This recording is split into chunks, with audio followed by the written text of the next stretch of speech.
be given co-host status. Okay, is it done? All right, let's try it again. All right, here it is. And I will put it on this. Okay, can everyone see my screen? It's all okay? Harold, can you see it? We can see it, but it's quite small. Okay. Oh, it's small. I see it and it's not small. Is it taking up the whole? It's taking up the whole screen. It's in full screen mode for me.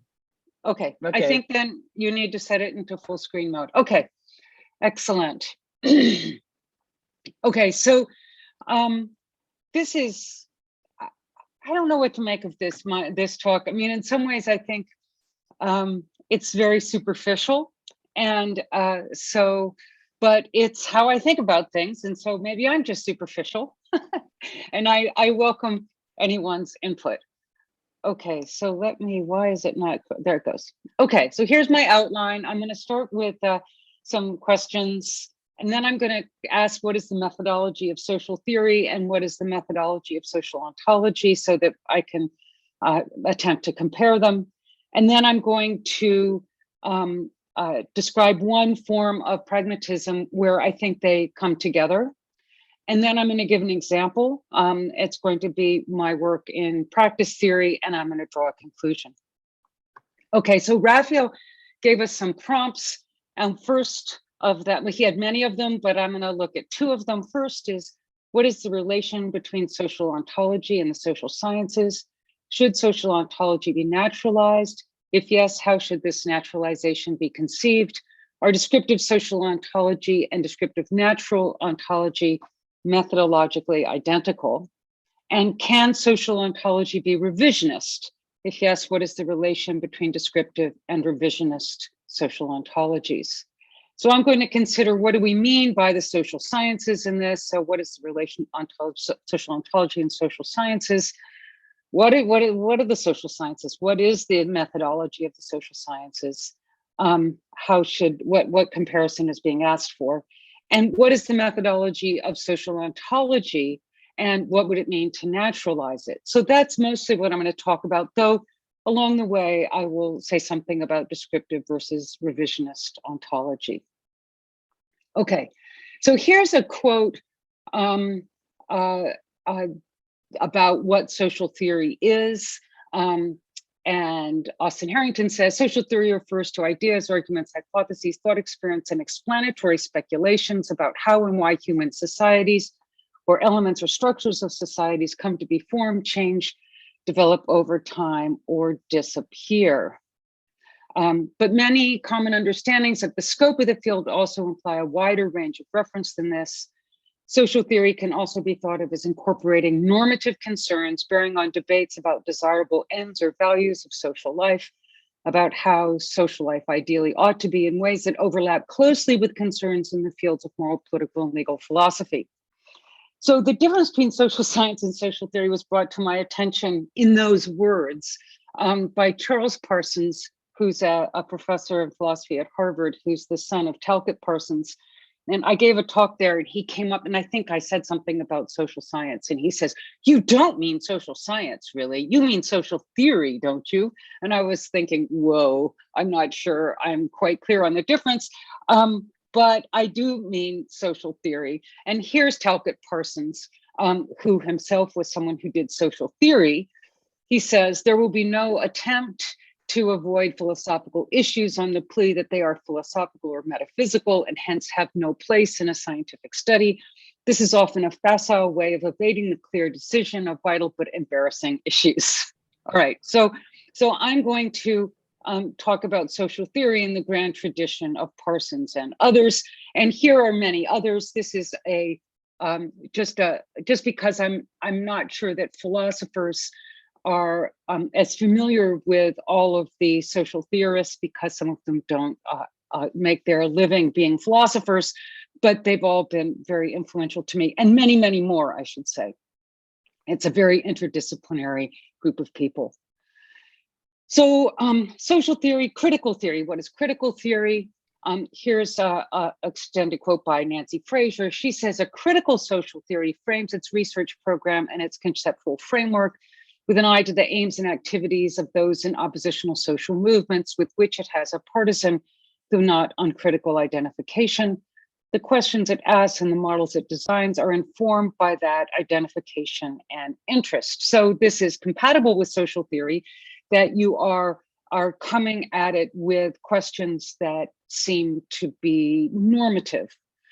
Thus, for example, if struggles contesting the subordination of women figured among the most significant of a given age, then a critical social theory for that time would aim, among other things, to shed light on the character and bases of such subordination. It would employ categories and explanatory models which revealed rather than occluded relations of male dominance and female subordination. And it would demystify as ideological rival approaches which obfuscated or rationalized those relations.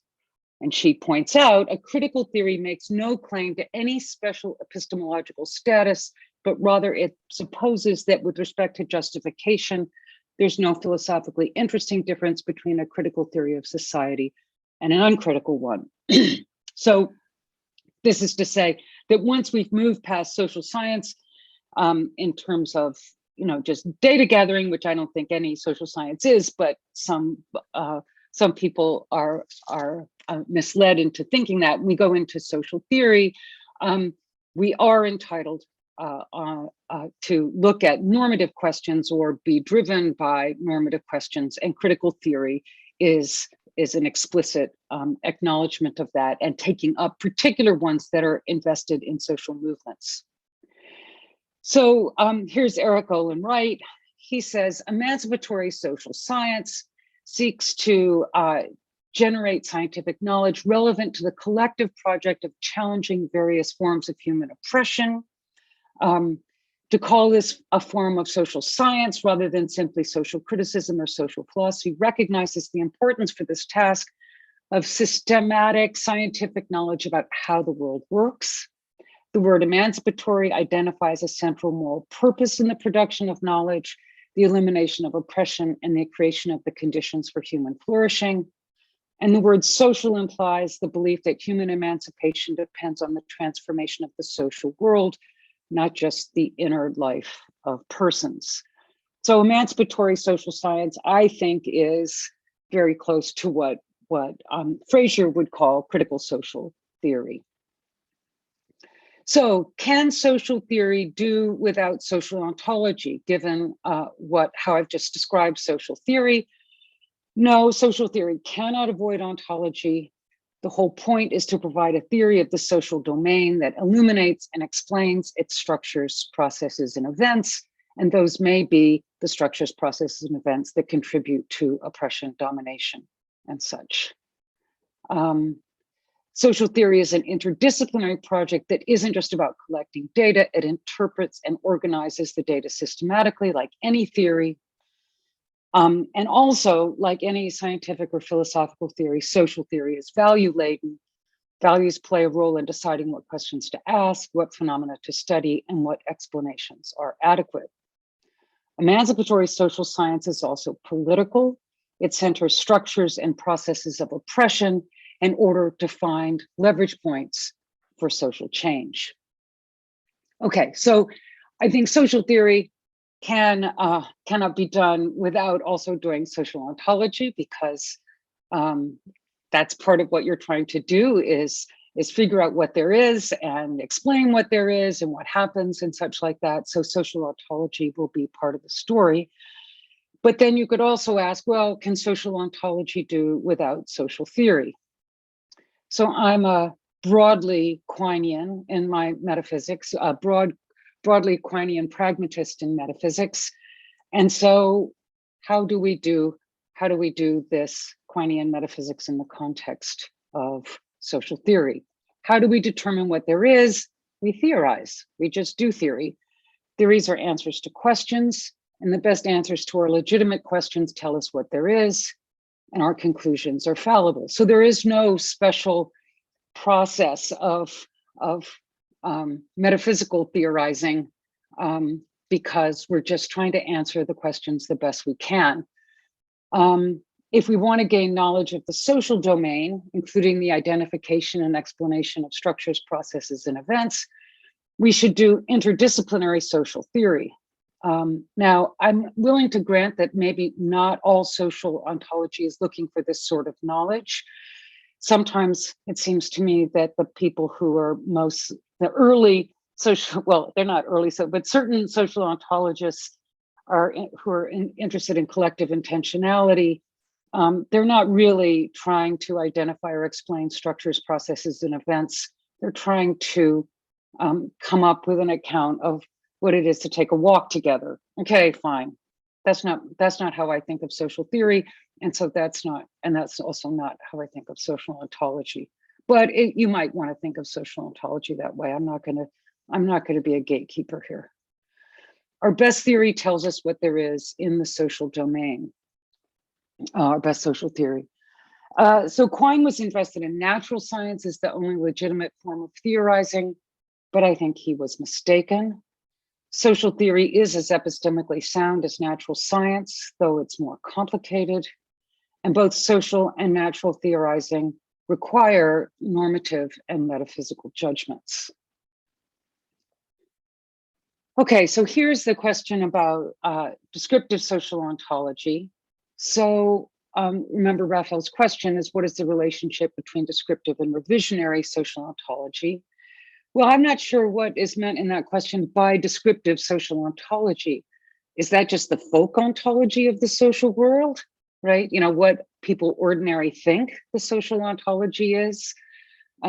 If so, then descriptive social ontology risks simply describing local ideology, where I use the term ideology in the pejorative sense as masking power and injustice. I'm not a great believer in folk ontology. I think it has its place when we're trying to understand, what people think about things, but I don't think it has any special claim to being true or adequate or even empirically adequate.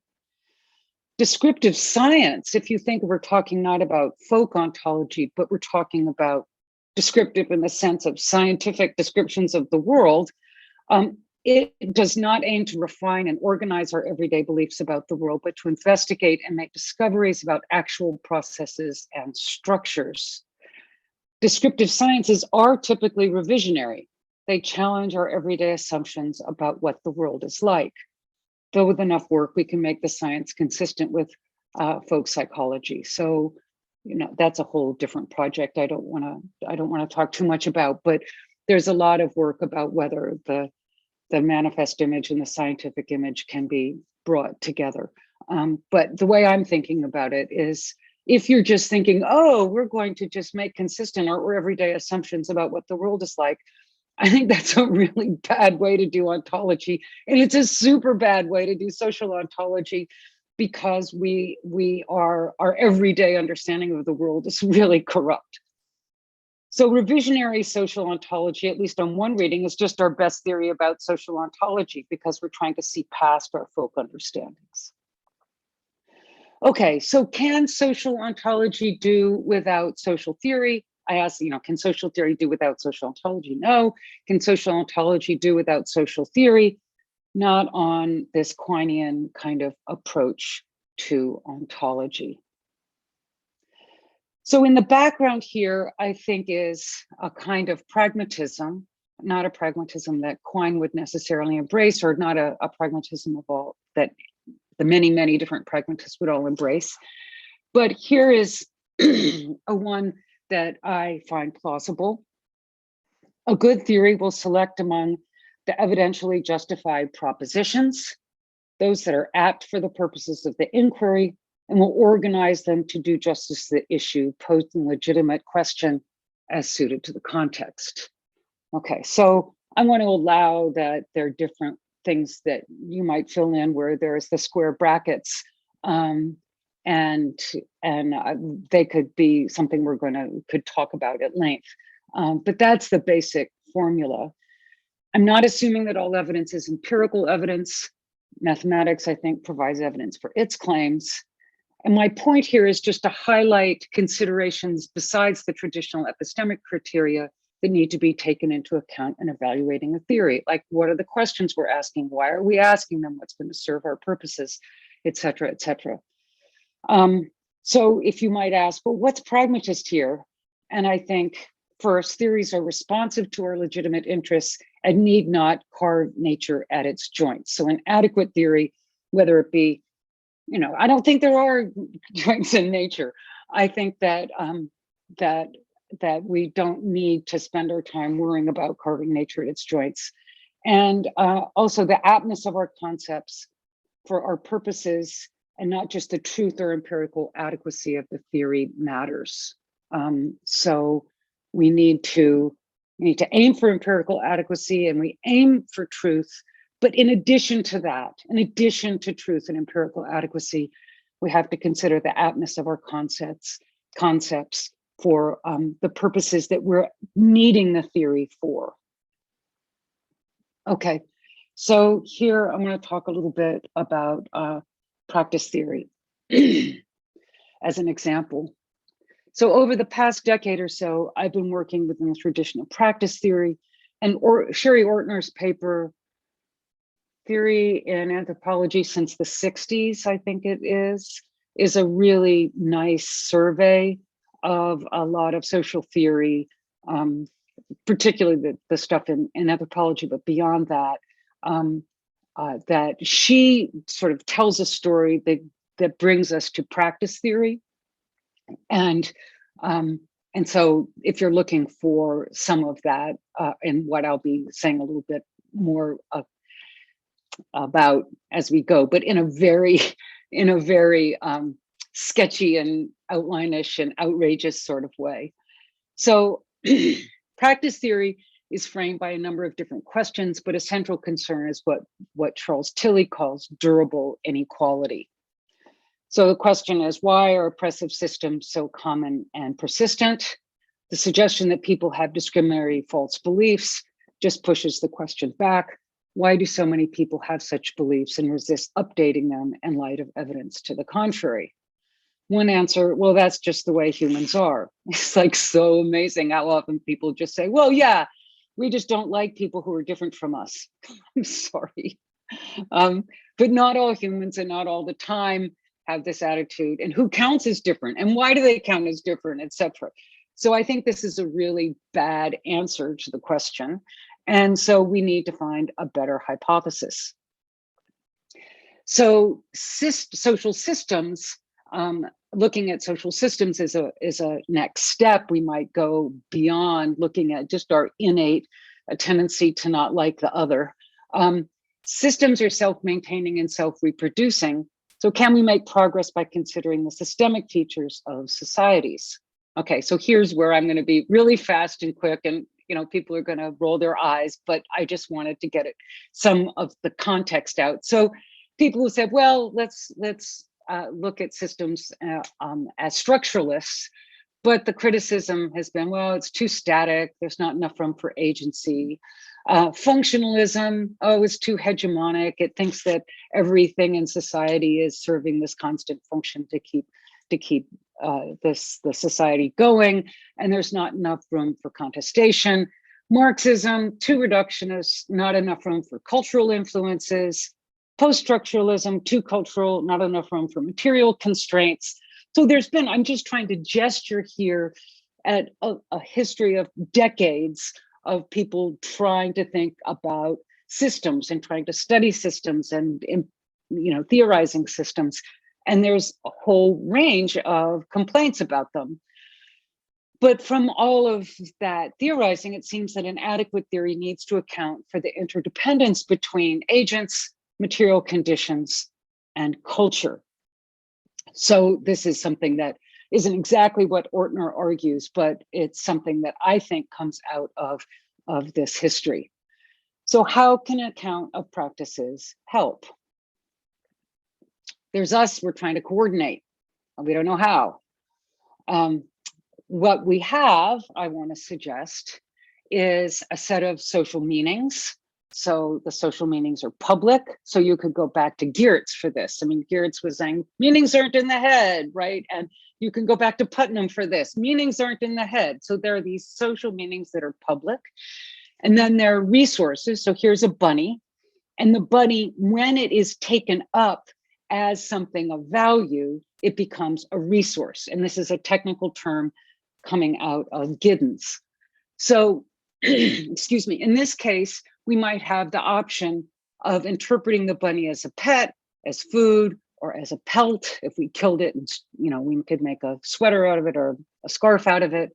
Suppose we take it to be a pet. That is the cultural. So the term I use for these social meanings is a cultural techne, understanding them to be tools. So I want to resist just the notion of talking about culture broadly. Too big a term, too many different contested meanings, etc. So I use the term cultural techne to talk about these social meanings as tools for understanding the world and understanding each other.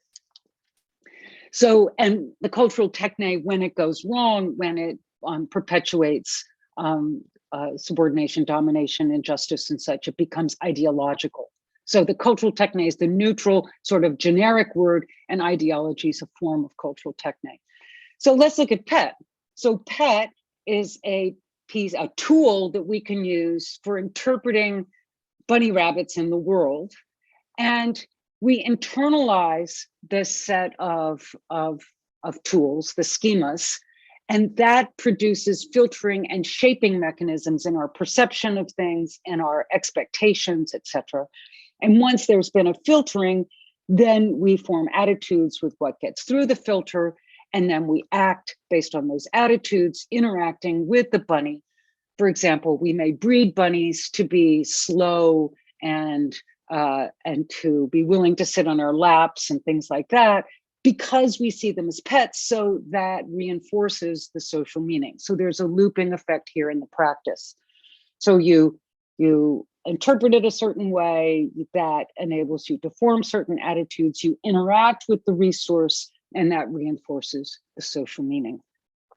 Okay, it also happens not just with bunnies, but here's a woman. Is she a friend, a mother, or a sex object? And we have a reinforcing practices that constitute individuals as friends, mothers, and sex objects. And likewise for Black men, a friend, a janitor, or a criminal. So, excuse me.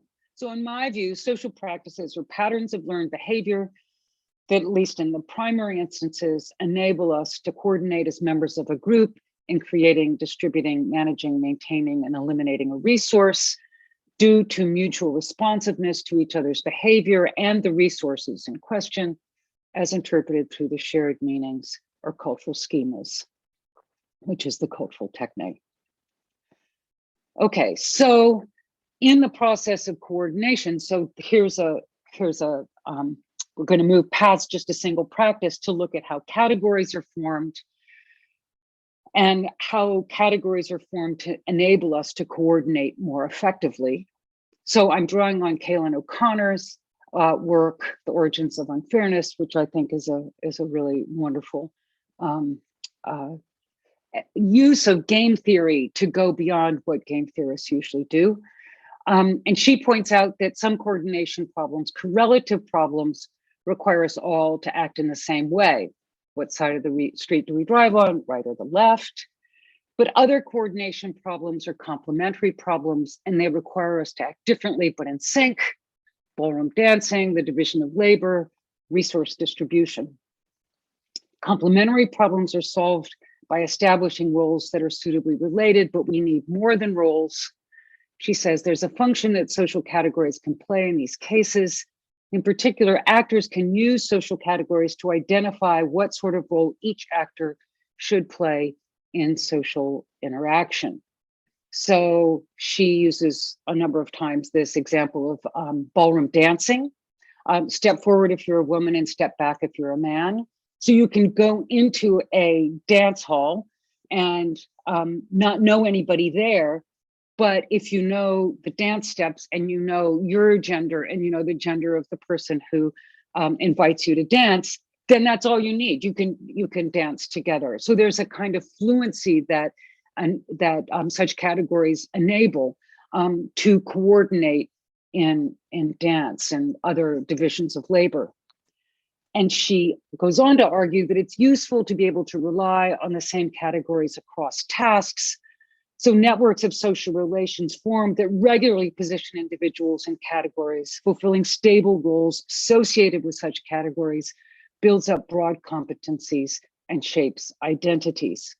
So what we've got is a set of practices that enables us to use these signals and symbols and meanings to frame our agency in order to respond to the world in certain ways that reinforces the meanings. And then what happens is that those meanings get attached to certain roles so that we're able to use those practices to coordinate effectively and can anticipate in advance what your role is so that you continue to function in that role. So there's a kind of entrenching process here because of the fact that it's very efficient and effective to rely on the same categories across tasks. So here's the issue of durability that we started. So, excuse me, practices. So the question that the practice theory was trying, that the particular question I raised was, why is oppression so durable and ubiquitous? So practices are durable because coordination is necessary for human survival. Culture provides shared signals and meanings that enable us to coordinate in producing, distributing, and organizing things taken to have value. Once coordination is achieved, disrupting it is costly. And practice theory, and I've just sketched my own version of it, there are others, provides a broad framework for answering the question, why are oppressive systems so common and persistent? We're shaped by culture. Answer, we're shaped by culture to participate in practices that distribute things of value and inherit and perpetuate the injustice that came before. However, attention to practices reveals opportunities for social change because practices are a nexus where individual agency is enabled. Because societies are fragmented and practices are in tension with each other, there's a space for contestation and disruption, even if it's difficult to bring about meaningful change. So one thing that's nice about practice theory is that there are all these different practices, right? Practices in a particular department, practices in a neighborhood, practices in a church community, practices, all these different practices in transportation, practices in healthcare. And you don't have, this is why I was talking about how the idea of a techne is better than culture, because culture tends to be kind of homogenizing and become quite hegemonic. But you've got all these different practices, and practices are in tension with each other.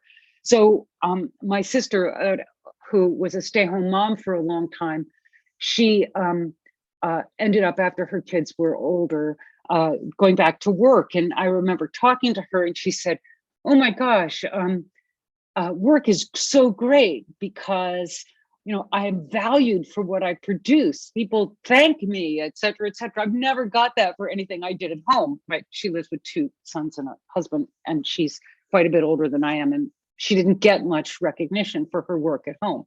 And and I get paid and all these wonderful things. And she said, but the downside is I have to have my lunch between 12 and 1. I really miss having the opportunity to just eat lunch when I'm hungry. So she was noticing this kind of, the good things about the work practices, but also the lack of autonomy she had at work that she did have at home. And so these kinds of differences in the fragmentation of our practices, I think that's important for being able to do critique and to begin to contest or disrupt problematic practices. Okay, so recall Raphael's prompts. What is the relation between social ontology and the social sciences? Should social ontology be naturalized? If yes, how should the naturalization be conceived? Are descriptive social ontology and descriptive natural ontology methodologically identical? And I say at least some questions in social ontology should be answered by doing social theory. Social theory is a distinctive branch of interdisciplinary social science, and it's not fundamentally different from other kinds of theory. Another question Raphael asked was, can a social ontology be revisionist? If yes, what is the relation between descriptive and revisionist social ontologies? And I say social theory aims to answer our questions that in ways that go beyond folk theory. Folk theory is often ideological, and critical social theory aims to reveal it as such. Thank you very much.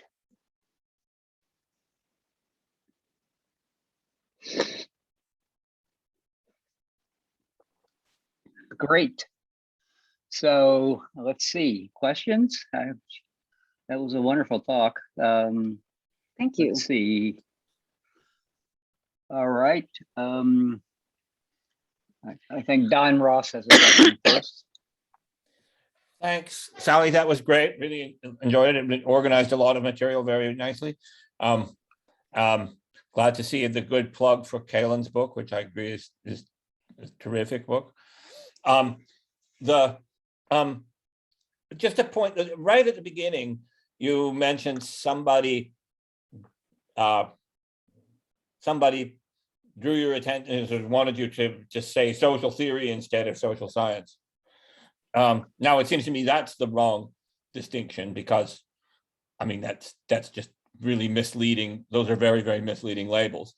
But let me just for the moment use social theory as a name instead of a description, right? So social theory as the name for that body of literature you talked about at the beginning. I guess it does seem to me important when doing this kind of synoptic survey to at least sort of note that economists are completely outside of all this stuff. Yeah. And it's I think a lot of people make the assumption that it's political. I mean, historically, perhaps to some extent it was, but it's not. I mean, we know from doing statistical surveys of economists' political attitudes that most economists are on the left. Not right. I mean, just the majority are that's where they identify. And furthermore, it's also not a topic issue. So, you know, at the AEA last week, I went to a dozen papers, and eight of them weren't about the economy in any standard sense. They were about family dynamics and gender and racial discrimination and all the things that other social scientists talk about. But the underlying body, and of course it's full of theory and there's ontology, but the underlying body of theory is radically different. And I actually think it's also importantly philosophically different, because it doesn't tend to be motivated in the first place by what one might loosely call a kind of social phenomenology. It's largely motivated by some very abstract assumptions about how information flows in systems.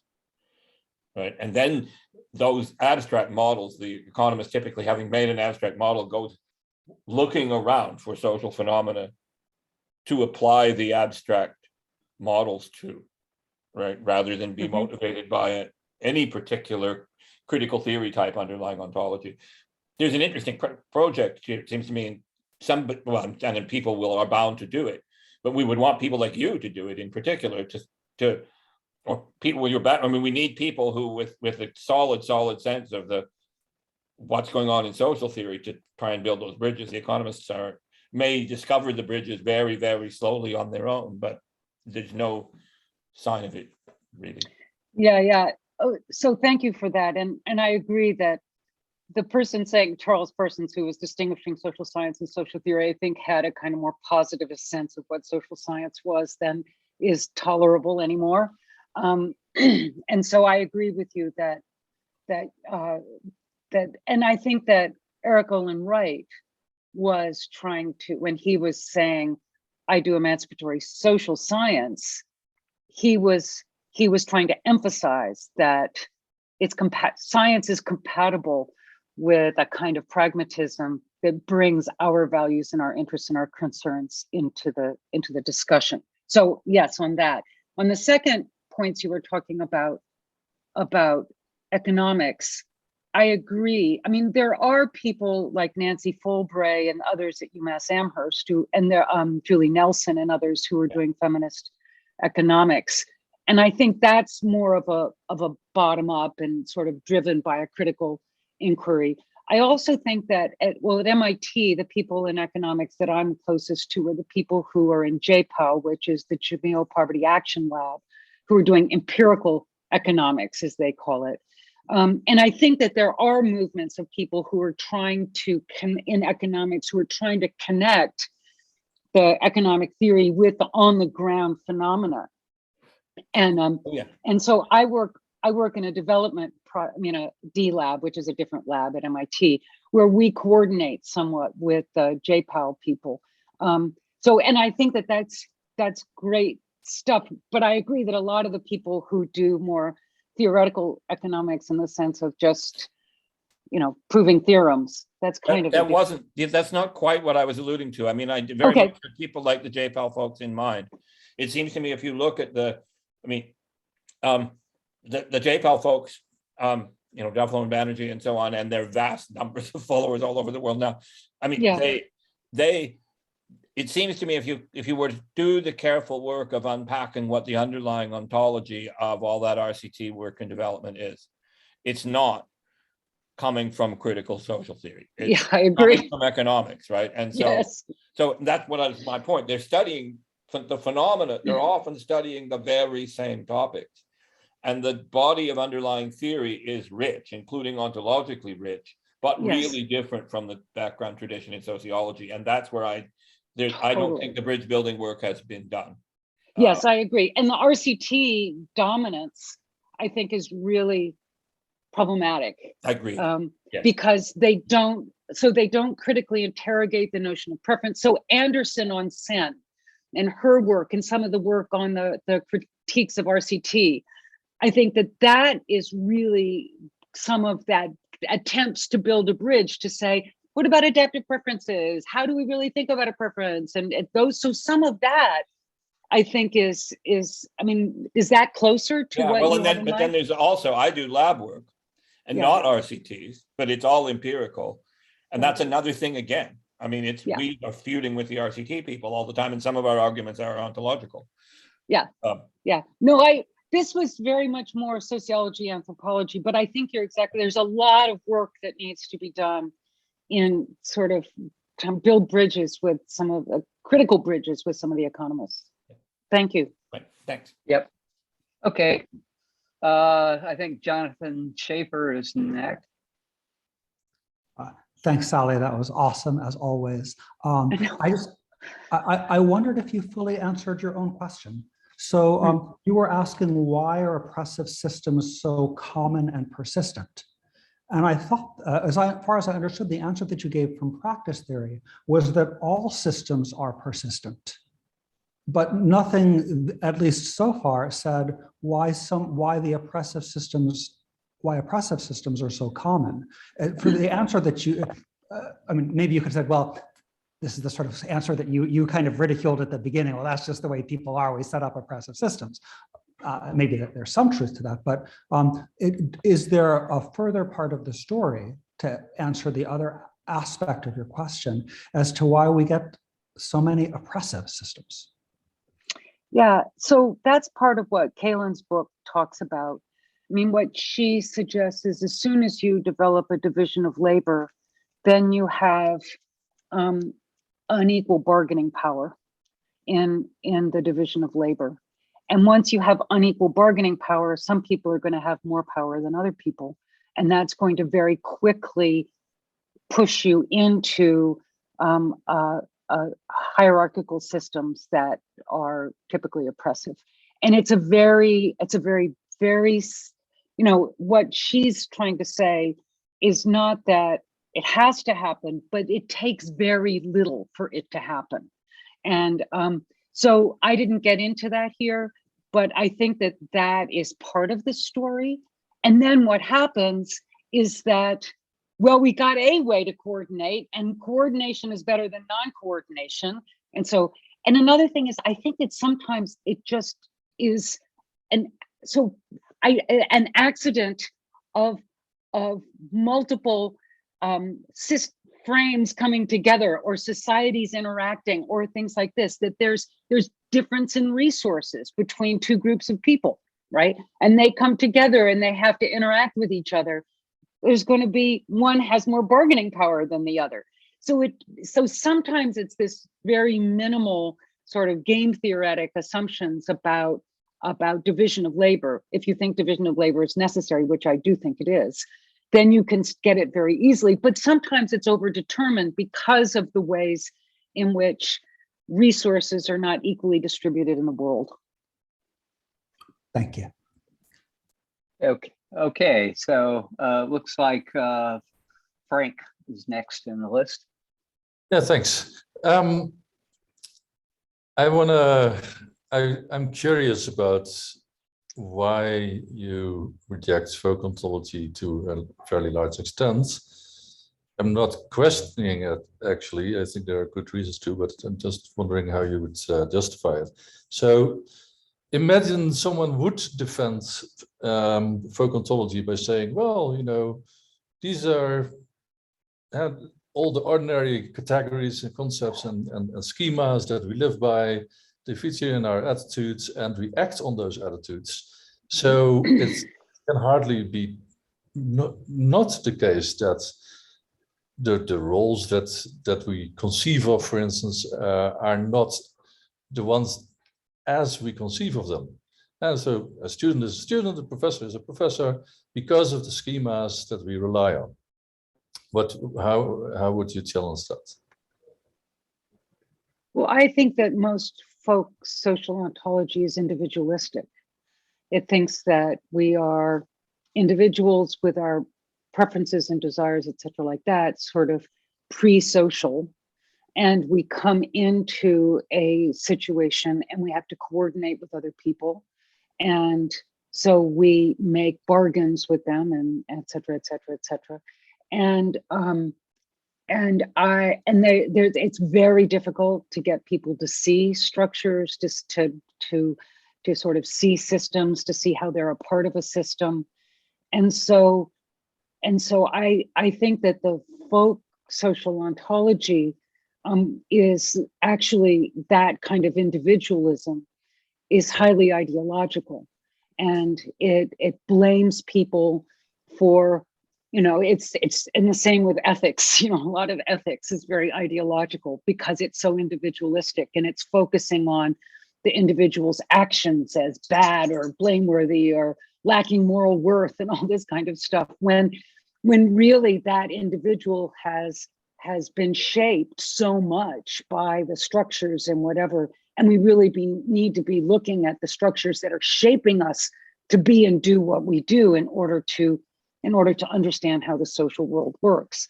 So yeah, if you're interested in what is it to be a student and want to analyze what it is to be a student or what it is to be a professor, and sort of just do, kind of ordinary old-fashioned conceptual analysis on that, sure, you can do that. But I think that just misses most of the important features of the social domain. If I can briefly follow up, so I would think that some of the ideas that we have about, for instance, professor-student relationships feed into our actions and kind of make themselves true. Whereas others are probably beneath the surface or are just slightly different from how we conceive of them, and the causal relations cannot, have to be empirically investigated. Do you allow for that, or do you think it's all empirical? Yeah, no, I do think that student-teacher relationships are, so I think it really depends on the context. So I think that there's hierarchy in student-teacher relationships, some of which is warranted and some of which is not warranted. And the ways in which systems give power to faculty over aspects of student lives, or the ways in which they is problematic. And so it's hidden, it's masked. like in institutions, like my institution, is really corrupt. I mean, grotesquely corrupt. But most of the people, and the way it works and how it functions, but most of the people, they're just trying to get through their days and finish their problem sets and prepare their lectures. And they don't really even think of MIT as a system, and a system that's embedded in these other capitalist systems and, et cetera, like that. So the ways in which these particular relations are embedded in these broader systems, I think is really obscured in everyday folk understandings. And it might be that they're just under the surface and you just have to dig a bit. Maybe that's it. But my experience is no, you really need to get a theory of capitalism and exploitation and, and sort of the role of science in society and engineering and all of that to have a good understanding of my relationship, even with my students. Yeah. Okay, thanks, that helps. Oh, okay, it looks like, is it Oliver? Olivier? Olivier. Sorry. Thanks, Aaron, and thanks, Sally, for the nice talk. I was wondering about the dependency you claim between social ontology and critical theory. It seems to me we can have rational disagreement about whether or not we are living in an oppressive system, which is not really apparent, somehow hidden to us. But some people think it's not at all the case. Some people think it's a bit the case, but that you are exaggerating if you think that the system is basically oppressive. So those debates between, let's say, Marxist, libertarian, conservative, I mean, all different kinds of political ideology, it seems to me they occur at the level of social ontology here. I mean, if we disagree about whether or not we live in an oppressive system, we disagree about the social ontology. But given the way you have drawn the picture, it seems to me that if, say, I'm a conservative and disagree that we live in an oppressive system, you are going to tell me that I'm not making social ontology, because social ontology depends on critical theory and that I reject critical theory.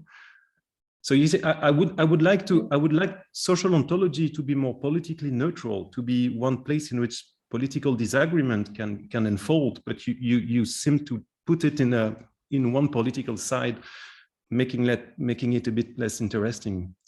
Yeah. So I guess what I think is that, the conservatives and the libertarians and the Marxists are asking different questions, and so they're looking at different aspects of the reality. This is where the pragmatism comes in. And so it might be that, so I've been thinking about the mask wearing in the United States and the libertarians versus the public health people. And the libertarians, all they care about is individual liberty. And they don't see the ways in which their individual liberty infringes on the liberty of others, because they're just worried about their own individual liberty.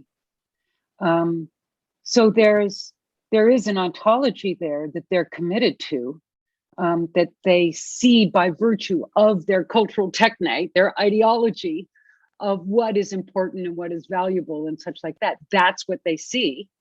But there's other things that they don't see.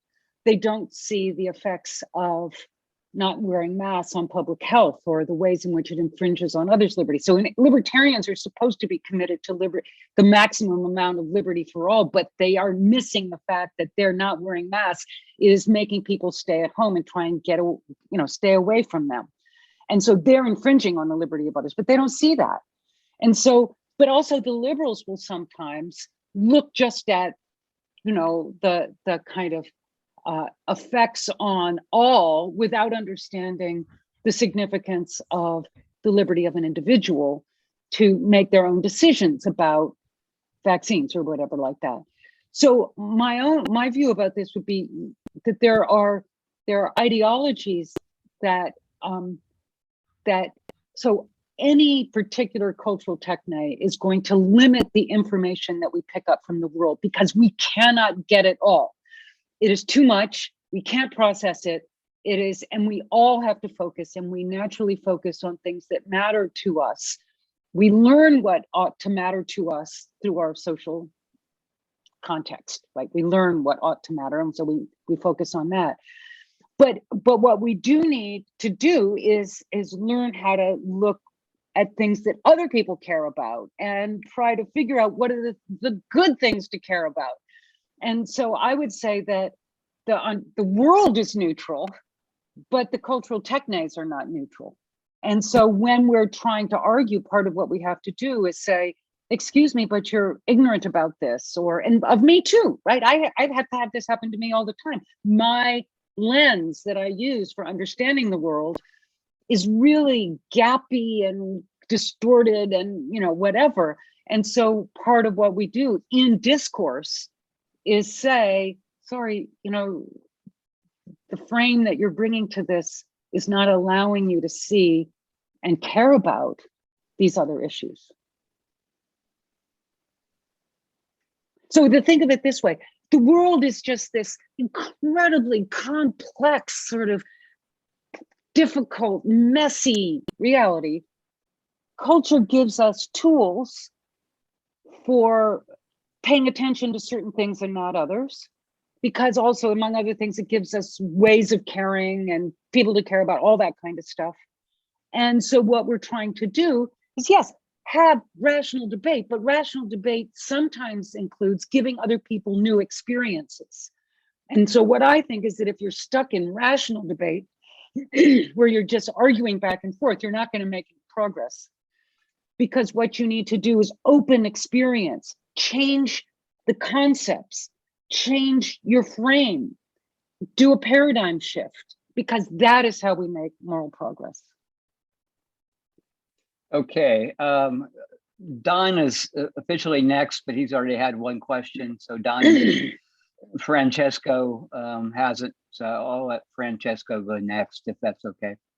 Yeah, no, I have a comment about this, the last answer that Sally gave to Olivier. I mean, it seems that here we're back to the issue of, folk ontology versus sort of philosophical ontologies. And I mean, many of the things that you've just said are correct, maybe, of, the views of the average cowboy from Texas. But, if you read, sophisticated philosophers, I don't know, if you read Hayek, I mean, of course, he was totally aware of all the things that you just said that libertarians are not aware, partly because he was a social democrat at one time. The point is that he simply thought, as a value judgment, that some things are more important than others. And he argued, that liberty is more important than, all the other bad Public health. Right. So I don't Liberty think more important than public health. Okay, got it. Yeah, it's really not a matter of, not seeing. It's really a matter of judging and valuing things differently.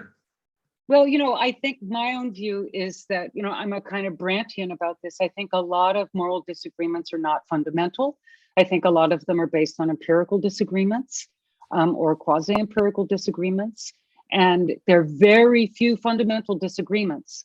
And so if we get to those fundamental disagreements, I think there too, rational debate is not going to help us, right? That because they're foundational, they're hinge propositions that are, and so what you're going to need is a paradigm shift. Okay, and how we're going to do that, I mean, we may not be able to get to a society where we all agree on our fundamental moral judgments, but that's why we have democracy, right? Because democracy tolerates disagreement at that level, right? So I guess my view is first that this is controversial, but most moral disagreement is not fundamental. There are some fundamental disagreements. Rational discussion and debate is not going to get us past that because they're more fundamental than most of our other beliefs. And so we're not going to change them based on someone else's argument. We can change them sometimes by new experiences or by cultural pressures. So think about George Wallace and his commitment to segregation now, segregation forever, right? So that was his deep value about that. But sorry, history overtook him. And eventually he had to just conform. He had to do it. So I think democracy can provide us with collective solutions to fundamental moral disagreements, but it's not pretty. Okay, I think we still have time to get to Don's question. So, Don?